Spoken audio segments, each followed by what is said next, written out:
sake dawo muku da kyakkyawan labari. Ni ne Yusuf Auta Lazio Na Shareef from YNC Company. Umar Shareef jarumi ne a wannan shekarar 2023. Ban gan kamar sa ba. Umar Shareef baya ganda ta zama, ya tashi nema baya hutu. Angon Maryama mai farin jini a faɗin duniya. Umar Shareef shi yasa mata suke yawan son ka sosai. Umar Shareef ya yi muku wani waka mai suna mallakin ki ne, kuma masoyana kar ku manta ni mai ɗauko muku bayanai daga Arewa 24 TV.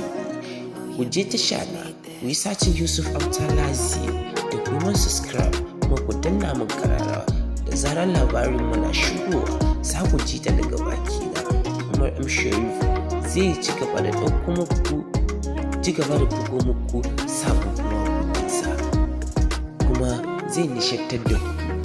Kar ku gaddata da zama, kar ku gajiya, ku ci gaba da bibiyar tasha na daga Shareef. Shareef mai gidana ne.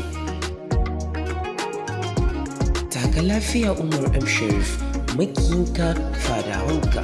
Shareef yaro mai lokaci, mai zamani a cikin Arewa 24 cikin kannywood da sauran mawaƙi suna goyon baya Shareef akan fitaccen waƙoƙi nashi wanda yake fitar da shi. Umar Shareef Allah ya ƙara tsohon kwana, Allah ya ƙara baiwan waka, Allah kuma ya ban mu a tare. Umar Shareef kai jarumi ne tamkar gwarzo wadda ya sa gasa ba iyakar da shi ba, shine ar gasa waye.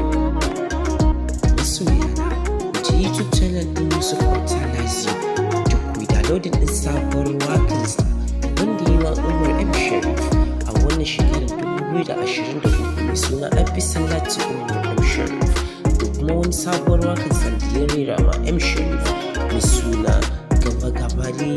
Shareef gaba gabari, rabbi ya taimaka fannin waka da kara ci gaba. Wannan wakar ya bunƙasa, Shareef ya matukar ji da wannan wakar sosai. Masoya Shareef kar ku manta ku je tasha na Yusuf Auta Lazio YouTube channel.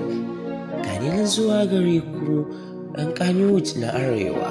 Ni ne Yusuf Auta naku Lazio, mawakin ku kuma na Shareef a masana'antar YNC Company from Ninja States. Ni ne wanda aka fi sani da Yusuf Auta Lazio.